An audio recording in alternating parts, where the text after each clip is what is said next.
Tarik ulur hubungan Jokowi dan PDI Perjuangan mencapai titik akhir.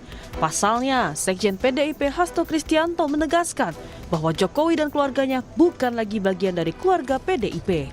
Hasto menambahkan jika Jokowi sudah tidak sejalan dengan idealisme partai sejak Gibran Rakabuming Raka maju pada Pilpres 2024. Saudara Gibran dan Bobi dicalonkan oleh partai politik lain. Dan kemudian itu juga di-endorse oleh Bapak Jokowi. Apalagi melalui suatu proses mencederai konstitusi dan demokrasi itu terbukti dengan pelanggaran etik yang sangat berat terhadap saudara Anwar Usman. Maka pada saat itu juga ketika konstitusi saja dikebiri, maka otomatis status seluruh kelekatan keanggotaan yang berkaitan dengan PDI Perjuangan sudah dinyatakan berakhir. Sementara Presiden ke-7 Joko Widodo merespon usai dirinya bukan lagi anggota PDIP. Jokowi juga tidak menjawab secara gamblang soal tawaran beberapa partai seperti Golkar dan Gerindra yang siap menampung dirinya usai lepas dari PDIP. Ya berarti partainya perorangan. Artinya ada berarti Pak Jokowi tidak terafiliasi dalam partai sekarang ya? Partainya jadi perorangan. Sementara Partai Golkar menegaskan terbuka kepada siapapun yang ingin bergabung sebagai kader.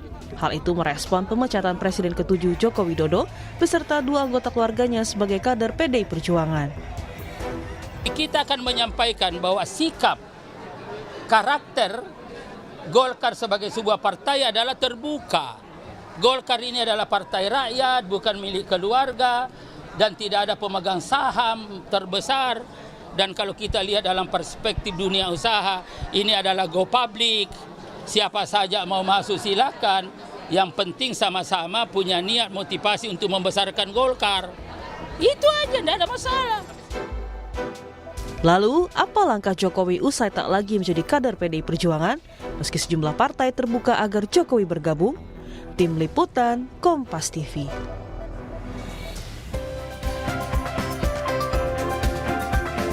Pernyataan terbuka PDIP menyebut Jokowi dan keluarganya bukan lagi bagian dari PDIP. Benarkah menunjukkan tensi tinggi antara Jokowi dan juga PDIP? Lalu bagaimana kekuatan politik setelah Jokowi bukan lagi anggota PDIP? Apalagi pilkada ini telah usai. Kita bahas bersama sejumlah narasumber yang hadir di studio. Ada pengamat politik sekaligus Direktur Eksekutif Indo Strategik Ahmad Khairul Umam. Mas Umam, selamat pagi. Pagi, Mas Mario. Sementara melalui sambungan Zoom sudah ada Sekjen Partai Golkar, Sarmuji. Pak Sarmuji, selamat pagi. Selamat pagi, selamat pagi. Dan politisi PDI Perjuangan, Andreas Hugo Pereira. Bang Andre, selamat pagi, Bang. Selamat pagi, Bung. Selamat pagi, Mas Umam. Pagi, Pak Andreas. Pagi, Mas Sarmuji. Selamat pagi, Ya, Bapak-Bapak. Andreas, Bang, kita ke Bang Andreas dulu, Mas Umam. Ini melihat lagi tensi tinggi nih katanya antara PDIP dan Jokowi. Bang, di sekolah partai kemarin, Sekjen PDIP Hasto Kristianto mengatakan Jokowi bukan lagi bagian dari PDIP. Ini benar tanpa maaf lagi sekarang sudah akhirnya dalam tanda kutip memecat Pak Jokowi. Ya sebenarnya kan itu hanya ya itu bagian dari penegasan aja dari Pak Hasto sebagai Sekjen PDI Perjuangan. Kalau de factonya kan sebenarnya itu tadi itu Pak Hasto jelaskan itu kan rangkaian peristiwa-peristiwa sejak sejak Pilpres, kemudian juga dengan Pileg yang kita tahu semua, harus seluruh rakyat Indonesia ini tahu bahwa Pak Jokowi posisinya di mana gitu.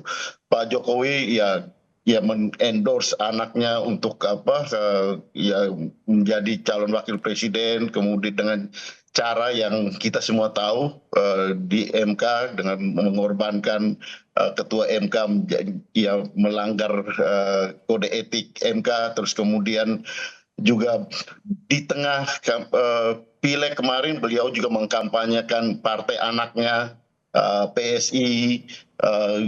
Kemudian juga kita tahu di pilkada ini dia berseberangan dengan PDI Perjuangan di dalam mengendorse calon-calon. Saya kira fakta-fakta itu sudah menunjukkan bahwa ya beliau tidak bersama lagi dengan PDI Perjuangan.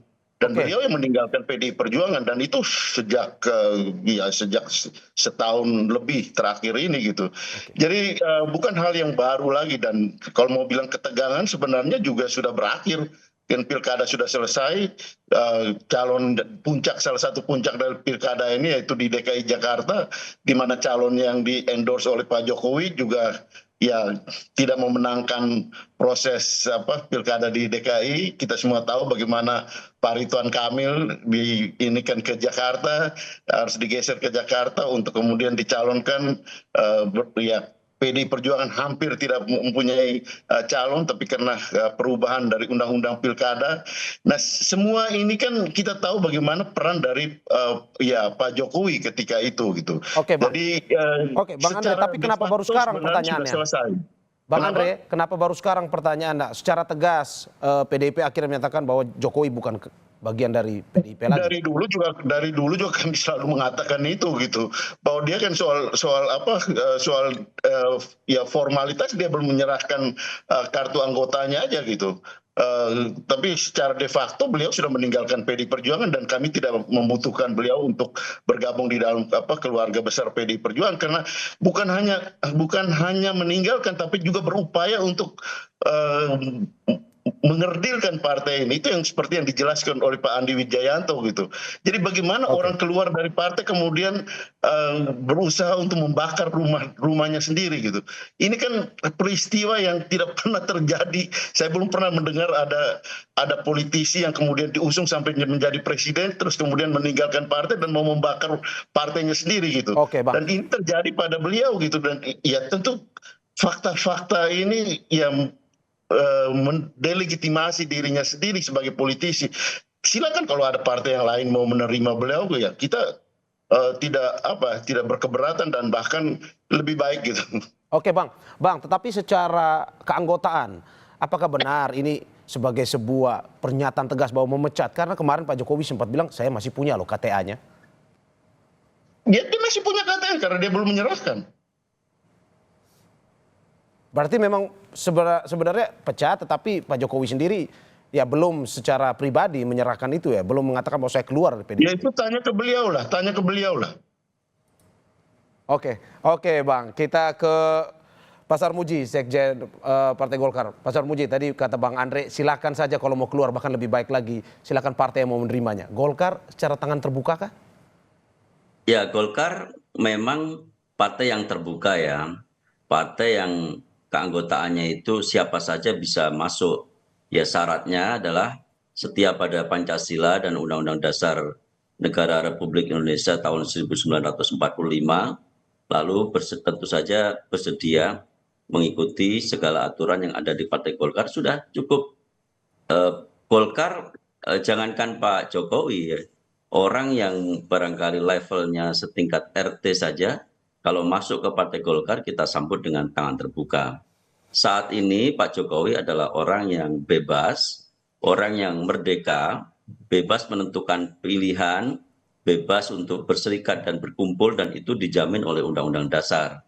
Karena itu bagi Golkar, andaikan Pak Jokowi masuk ke Golkar ya tidak ada alasan untuk menolak, karena Golkar itu konsekuensi sebagai partai yang terbuka, tentu dengan syarat-syarat tadi.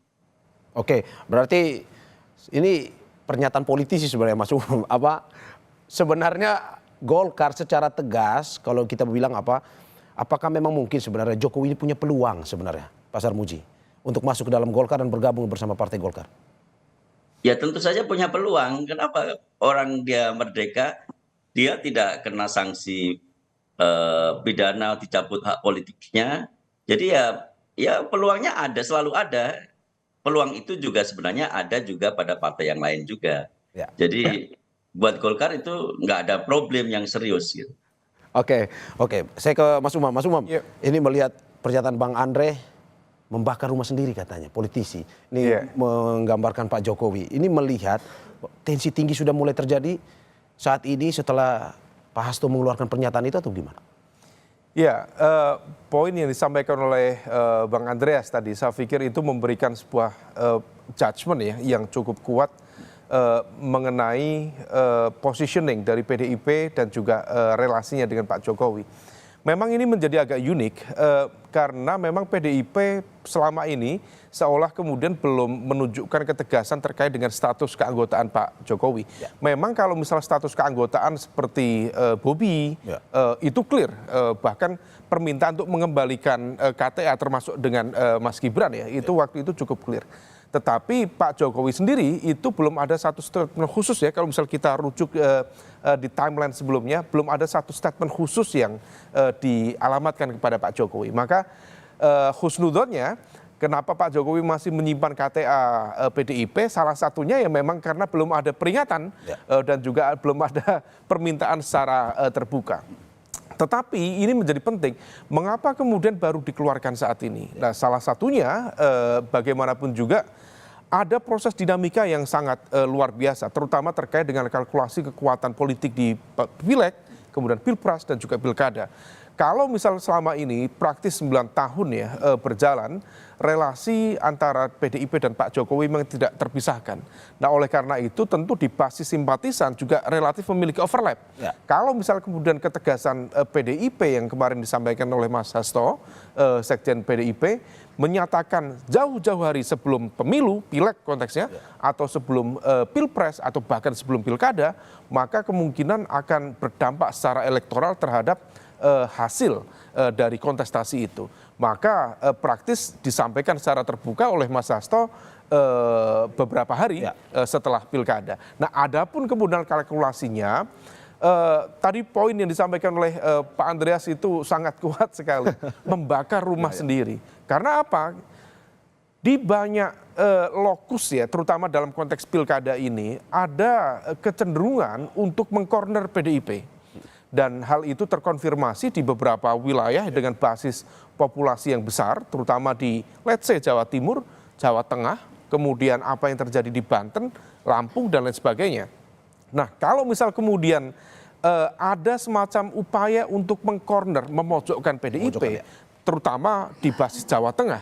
Jawa Tengah adalah kandang banteng, tidak pernah dalam sejarah pilkada di Indonesia lepas dari PDIP, tetapi kali ini betul-betul kemudian dikalahkan di kandangnya sendiri.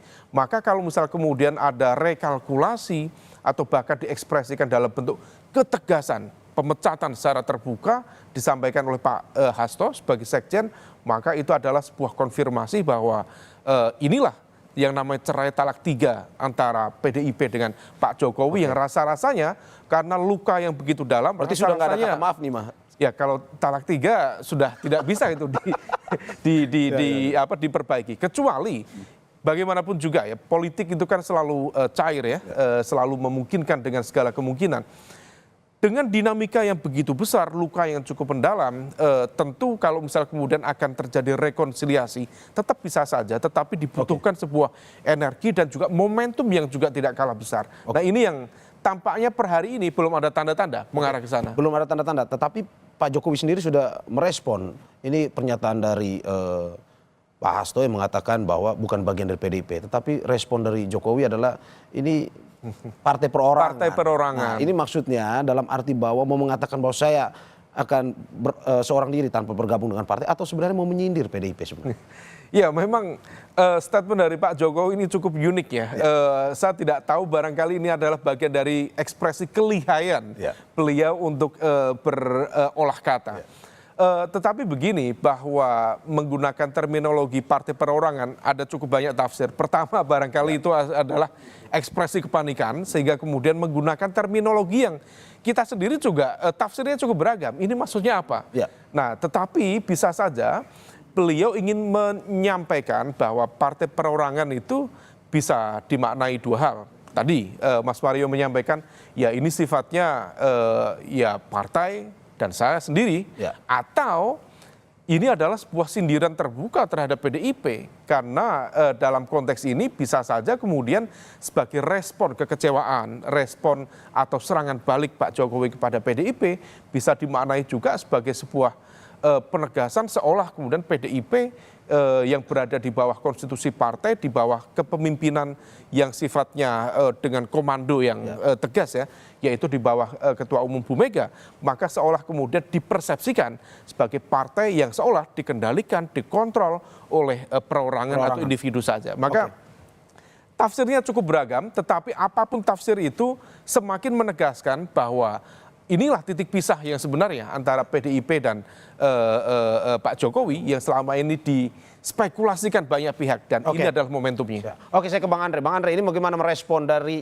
tanggapan dari Pak Jokowi terhadap Pak Hasto sendiri? Apakah memang ini sebuah sindiran untuk PDIP? Ya memang bisa berbagai macam lihat dari berbagai sudut pandang. Tapi mungkin itu ekspresi dari di bawah sadar bahwa selama ini mungkin beliau merasa dirinya sebagai raja yang kalau di Raja Louis ke-14 kan le état-chessement itu kan. Jadi ya saya lah yang punya partai, saya yang menentukan gitu. Nah saya kira mungkin itu yang di bawah sadar beliau menyampaikan bahwa partai itu adalah urusan perorangan dan dirinya yang mengatur itu gitu kan. Karena itulah selama ini apa yang dilakukan gitu. Dalam arti bagaimana mengkooptasi, ya kalau dengan teman-teman partai yang lain kan di pilkada kemarin kan kami banyak bekerja sama gitu. Kecuali dengan partai-partai yang atau di daerah-daerah yang ada di bawah kontrol beliau gitu. Tapi di banyak daerah juga kami bersama Golkar, bersama Gerindra, ada 90 lebih di wilayah yang kami bersama dengan Gerindra, bersama dengan partai-partai yang lain gitu, di dalam proses pilkada kemarin gitu. Jadi saya kira itu adalah ekspresi yang muncul dari beliau, karena beliau melihat bahwa partai itu adalah bagaimana dirinya gitu. Dan itu hak beliau untuk menyampaikan itu, silakan, dan kami tidak mempersoalkan itu, ya urusan beliau lah urusan itu. Oke, saya ke Bang Sarmuji. Pak Sarmuji, ini melihat Jokowi menjadi rebutan. Kemarin Pak Prabowo pun mengatakan bahwa ya Gerindra terbuka, Golkar pun juga ikut terbuka. Sebenarnya apa efek sebenarnya buat Golkar sendiri? Pada arti keuntungan apa yang bisa diperoleh dari Golkar? Ya Pak Jokowi itu pasti punya pendukung yang masih cukup kuat ya. Pengaruh politiknya masih cukup kuat menurut saya. Meskipun dari sisi kewenangannya sudah tidak ada. Ini kan pas Pak Jokowi sudah tidak punya kewenangan baru dipecat oleh PDIP ini. Tapi ya nggak apa-apa, meskipun tidak punya kewenangan, tetapi kami menganggap Pak Jokowi masih punya pengaruh yang cukup kuat. Yang kedua, dari sisi basis konstituen, Pak Jokowi dan Golkar sebenarnya punya basis konstituen yang berbeda. Golkar dengan basis politiknya sendiri, dan Pak Jokowi juga punya basis politiknya sendiri. Justru yang beririsan menurut saya, basis politiknya Pak Jokowi beririsan dengan basis politiknya PDIP. Karena itu andaikan Pak Jokowi masuk ke Golkar, ya kemungkinan ada perluasan basis politik Golkar karena masuknya Pak Jokowi. Tetapi kalau Pak Jokowi masuk ke Golkar juga, Pak Jokowi juga tentu saja akan terikat dengan konstitusi Partai Golkar juga. Saling komplement lah kira-kira kalau Pak Jokowi masuk ke dalam Golkar. Oke, terikat dengan konstitusi Partai Golkar ini berarti ada kemungkinan KTA dibuatkan oleh Golkar untuk Jokowi. Begini ya, keanggotaan suatu partai itu adalah stelsel aktif, bukan stelsel pasif. Jadi orang mau masuk partai tentu adalah orang yang secara aktif mendaftarkan atau paling tidak melakukan komunikasi politik ke partai dan kemudian kita saling bersambung. Karena itu kita tidak dalam posisi untuk aktif terlalu membujuk Pak Jokowi. Tetapi kalau ada komunikasi politik, ada sinyal, ya kemungkinan kita bisa melanjutkan komunikasi politik untuk sebagai anggota Partai Golkar. Oke, Bang, tapi kan efek elektoral ini kan akan lebih berefektif jika pada akhirnya menjadi ketua Golkar. Apakah mungkin ada pemikiran seperti itu? Ya sampai sekarang masuk saja belum, jauh sekali ke ketua Golkar. Jauh banget itu. Oke, Bang, ini pertanyaan berikutnya sebenarnya Mas Umam, kemana hatinya Pak Jokowi ini akan berlabuh? Apakah Gerindra atau kan Golkar? Kita lanjutkan usai jeda berikut. Terima kasih masih di Sapa Indonesia Pagi bersama saya Maria Sarung dan juga pengamat politik sekaligus Direktur Eksekutif Indo Strategik Ahmad Khairil Umam. Bersama sambungan Zoom ada Sekjen Partai Golkar Sahrul Muji dan juga politisi PDIP Andreas Hugo Pereira. Bang Andre, terkait dengan aturan dari partai sendiri terkait pemecatan ataupun keluarnya kader dari partai, ini SOP-nya seperti apa?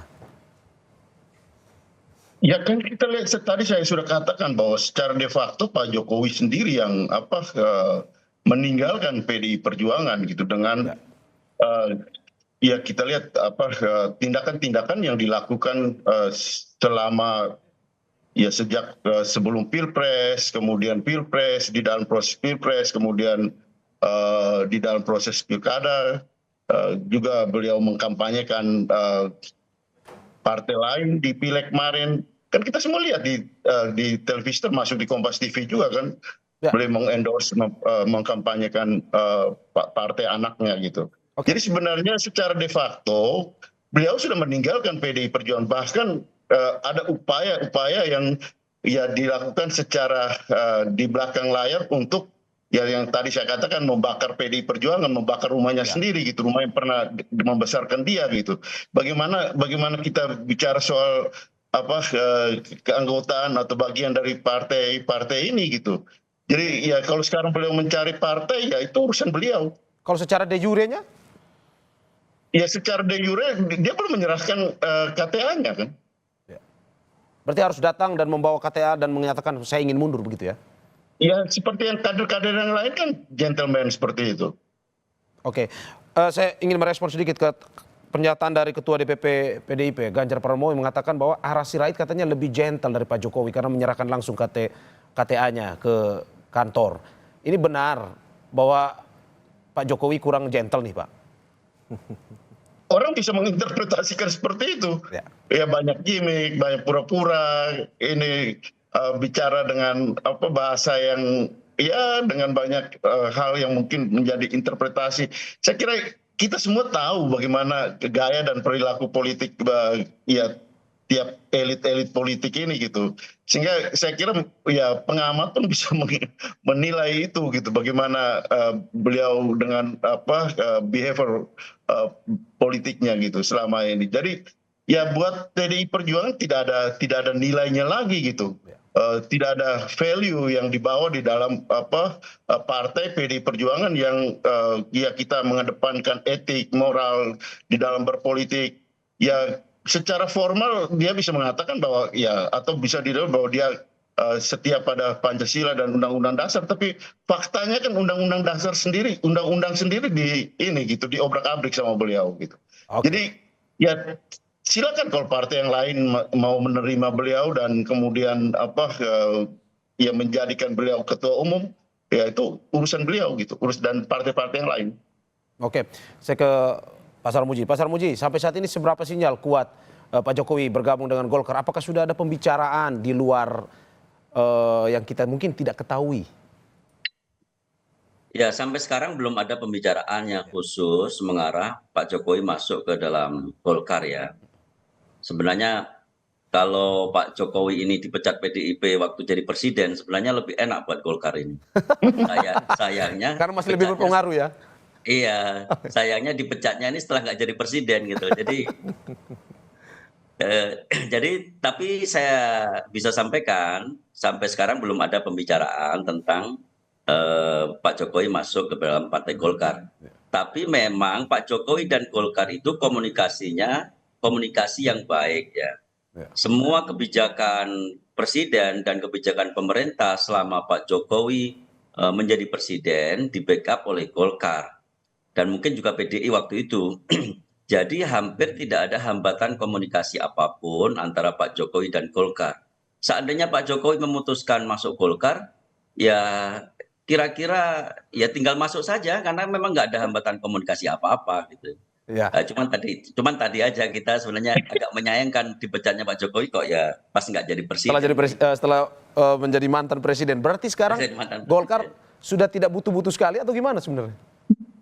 Yang enggak, kita siapapun kita butuhkan kalau dia mau masuk dalam Partai Golkar ya. Jangankan Pak Jokowi tadi, ketua RT saja kalau mau masuk Partai Golkar, kita juga hitung sebagai punya dampak terhadap Partai Golkar, apalagi Pak Jokowi.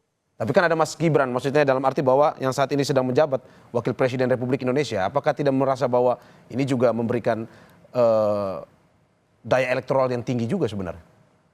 Loh tentu, tadi sudah saya jelaskan, Pak Jokowi sendiri meskipun tidak menjadi presiden, juga masih punya basis konstituen. Bukan hanya Mas Gibran, Pak Jokowinya sendiri masih punya basis konstituen yang itu berbeda dengan basis konstituen Partai Golkar. Jadi kalau Pak Jokowi masuk ke Golkar, ada kemungkinan itu menambah perluasan basis Partai Golkar. Oke, Mas Umam, ini menarik bahwa pada akhirnya Pak Jokowi ini masih dilirik, walaupun sudah menjadi mantan presiden. Dalam arti bahwa kalau melihat lebih ke soal posisi Jokowi sekarang ini, apakah memang berpartai lebih akan terus meningkatkan elektoralnya atau sebenarnya perseorangan saja? Ya, bagaimanapun juga ini adalah bagian dari peta kekuatan yang kemudian akan berdampak ya pada bagaimana kontestasi kekuasaan ke depan. Dan dalam situasi seperti ini, tadi kita cermati statement dari Bang Andreas, juga teman-teman dari PDIP, ini banteng kalau sudah ketaton. Jadi banteng ketaton itu siap nyeruduk semua yang berada di depan. Artinya bahwa ini adalah bagian dari komitmen loyalitas berpolitik dalam konteks berpartai, tetapi begitu kemudian ada yang dari lingkar dekat kemudian dianggap berbeda, bahkan dalam bahasa Bang Andreas tadi membakar rumah sendiri, maka kemudian ini berpotensi kemudian menjadi sebuah serangan terhadap misalnya Pak Jokowi. Maka dalam konteks politik dengan corak realis ya, kita bisa memahami bahwa strategi terbaik bagi politisi untuk kemudian terhindar dari serangan politik adalah menjadi bagian dari kekuatan politik itu sendiri. Kalau misal sekarang sudah bukan di PDIP, maka besar kemungkinan Pak Jokowi akan berlabuh ke kekuatan partai politik yang lain. Tapi sebenarnya bagaimana melihat apakah betul nanti misalkan Pak Jokowi pindah ke partai lain, misalnya Golkar ataupun Gerindra, apakah memang efek elektoral itu akan ikut, pendukungnya itu akan setia untuk mengikuti atau gimana? Ya, kalau misal kita cermati selama ini, bagaimanapun juga memang masih ada daya elektoral yang dimiliki oleh Pak Jokowi. Dan hal itu saya pikir juga tergambar di beberapa kali pilkada ya, di beberapa lokasi, terutama di Jawa Tengah, kemudian Jawa Timur juga.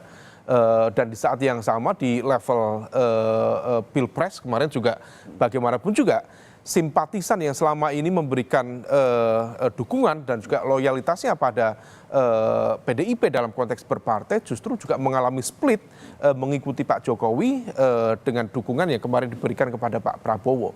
Maka memang ada kekuatan elektoral yang kemudian masih dimiliki oleh Pak Jokowi. Dan kalau misal kemudian ini dimanfaatkan, tentu akan ada insentif elektoral yang bisa dituai.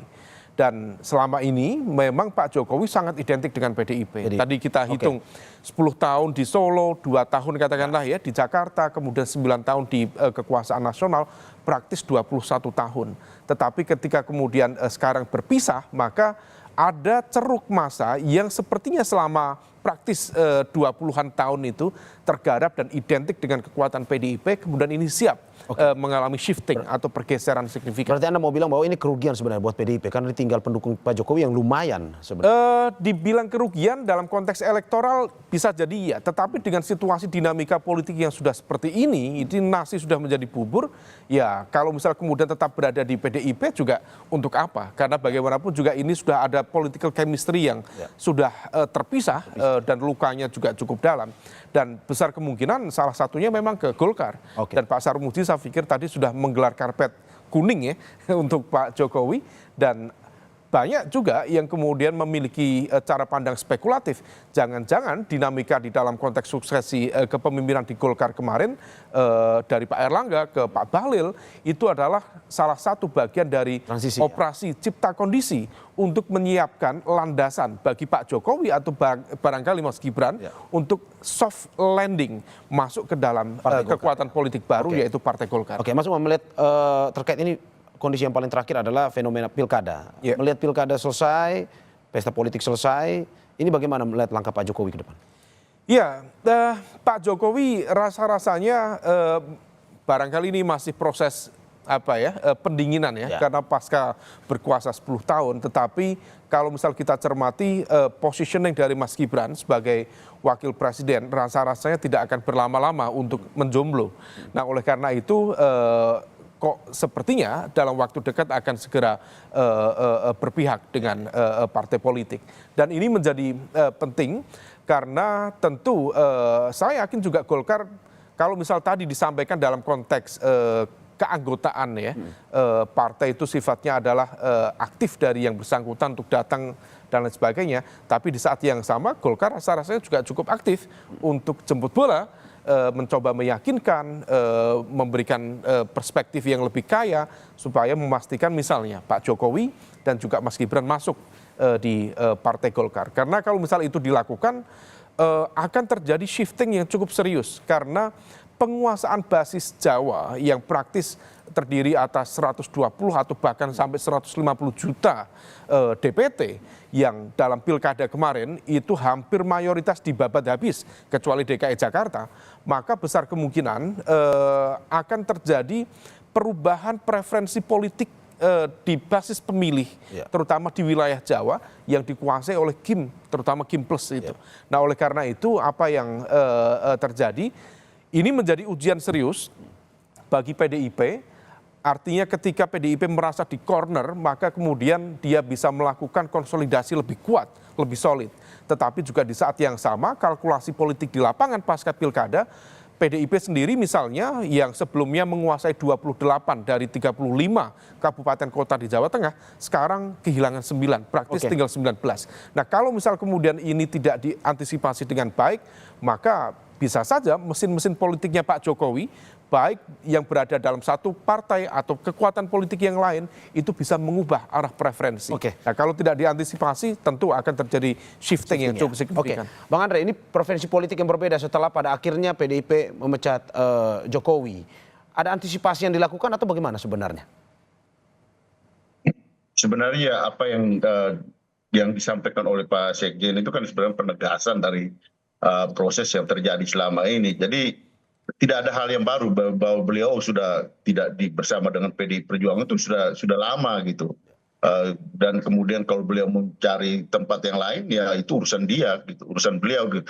Dan tadi Pak Sarmuji kan juga sudah menyampaikan, sudah menyiapkan karpet kuning ya. Jadi ya tinggal bagaimana ini ya prosesnya. Tapi saya kira ya kalau ini saya bicara juga seperti Mas Umam mengamati gitu, dalam arti ya partai itu kan punya aturan mainnya gitu kan, punya aturan main dan ya punya ya ADART dan cara. Nah, kalau selama ini kita lihat apa yang dilakukan oleh beliau itu kan lebih pada bagaimana beliau mengedepankan dirinya dan mengedepankan kepentingan-kepentingan ya politiknya gitu, dengan termasuk dengan menabrak berbagai peraturan gitu. Nah, saya kira teman-teman lain juga mikir soal itu gitu dalam hal mengendorse untuk menjadi bagian dari partai. Tapi ya itu terserah dari masing-masing masing-masing partai untuk mempertimbangkan itu gitu. Karena pernah juga di PDI Perjuangan beliau berupaya untuk ya mengambil tampuk kepemimpinan PDI Perjuangan. Sementara kita kan punya mekanisme melalui Kongres dan sedang dalam proses ketika kemarin itu di dalam proses Pileg dan Pilpres. Nah, hal-hal seperti ini kan tentu di tiap partai itu punya mekanisme, apalagi di PDI Perjuangan yang sangat taat pada konstitusi, baik konstitusi negara maupun konstitusi partai gitu. Jadi ya ini perilaku yang berbeda, nilai yang berbeda yang dibawa di dalam sistem kepartean kita gitu, dari sistem yang nilai yang dibawa secara pribadi oleh beliau dalam hal berpolitik. Jadi tidak adanya proses chemistry di bagian akhir dari ya 10 tahun atau 9 tahun proses kebersamaan ini yang menunjukkan bahwa memang sulit untuk kita hidup bersama di dalam berpolitik di dalam kepartean di PDI Perjuangan. Oke, Bang, tapi kalau melihat bahwa ini dikatakan tadi bahwa ini bisa menjadi sebuah kerugian Pak Jokowi keluar dari PDIP, apakah betul pada akhirnya PDIP sudah menyiapkan langkah antisipasi untuk 5 tahun terutama di 2029 nanti sebenarnya? Ya berpolitik itu kan tidak hanya soal untung dan rugi gitu. Mau untung apanya dan rugi apanya gitu. Tapi bagaimana nilai-nilai berpolitik itu penting untuk kita kedepankan ke masyarakat. Bagaimana membangun suatu peradaban politik yang baik untuk bangsa ini gitu. Bukan dengan cara yang ya seolah-olah partai ini adalah milik saya, partai ini bagaimana saya. Nah, bukan itu caranya. Dan itu yang kemudian menentang beliau, memisahkan beliau dengan PDI Perjuangan. Oke Bang, saya ke Pak Sarmuji. Terakhir Pak Sarmuji, ini melihat Pak Jokowi akhirnya ini diinginkan oleh berbagai partai, salah satunya dengan Golkar. Jika pada akhirnya menjadi kader Golkar, bergabung dengan Golkar, apa yang diinginkan sebenarnya dari kedatangan Pak Jokowi ini? Jadi begini ya, berpartai itu selain persoalan ideologi, persoalan konstitusi partai, tetapi juga bagaimana sebuah partai itu bisa menciptakan rasa nyaman bagi kader-kadernya. Kalau rasa nyaman itu tercipta, ya kemungkinan besar interaksi itu adalah interaksi yang lebih berkualitas. Apa yang bisa kita berikan ke Pak Jokowi dan apa yang bisa Pak Jokowi berikan ke Golkar? Kami di Partai Golkar, karena partai ini adalah partai yang terbuka, partai yang dimiliki sahamnya oleh banyak orang, ya insya Allah kita menghadirkan interaksi yang berkualitas dengan siapapun, termasuk dengan Pak Jokowi. Pak Jokowi akan ditempatkan sebagaimana layaknya beliau mesti ditempatkan. Apalagi beliau seorang presiden yang ke-7 kemarin. Andaikan Pak Jokowi itu masuk Golkarnya waktu jadi presiden, wah itu pasti akan kita berikan tempat yang sangat layak di Partai Golkar. Interaksinya pasti interaksi yang lebih berkualitas juga. Pasti Pak Jokowi akan secara halus itu, Mas. Mas Umam, ini terakhir Mas. Ini kalau melihat, memprediksi, ini kita prediksi lah. Partai mana sebenarnya yang mungkin pada akhirnya akan cocok dengan Pak Jokowi? Singkat saja. Ya, besar kemungkinan sekali lagi Golkar. Karena memang ini bukan didasarkan pada asumsi spekulatif. Indikasi-indikasi yang selama ini terbangun, komunikasi politik yang sudah berjalan, memang lebih mengarah ke sana. Dan di beberapa info yang tentu teman-teman di media juga sudah mengendus ya, ada beberapa momentum yang sebenarnya sudah dipersiapkan untuk menggolkarkan, let's say Mas Gibran sebagai representasi dari kekuatan politik Pak Jokowi dalam konteks momentum pemerintahan saat ini. Maka ini hanya tinggal menunggu waktu, fakta dirusa'ah itu, tinggal menunggu waktu bagaimana kemudian prosesi mengkuningkan Pak Jokowi yang semula berwarna merah untuk kemudian bertransformasi menjadi Jokowi kuning di kesempatan yang akan datang. Tinggal menunggu waktu mengkuningkan Pak Jokowi. Terima kasih Bapak-Bapak atas dialognya pagi ini. Bersama saya Ahmad Koril Umam, pengamat politik sekaligus Direktur Eksekutif Indo Strategik. Melalui sambungan Zoom, Sarmuji, Sekjen Partai Golkar, dan Andres Hugo Parera, politisi PDI Perjuangan. Sehat selalu Bapak-Bapak, terima kasih banyak. Terima kasih.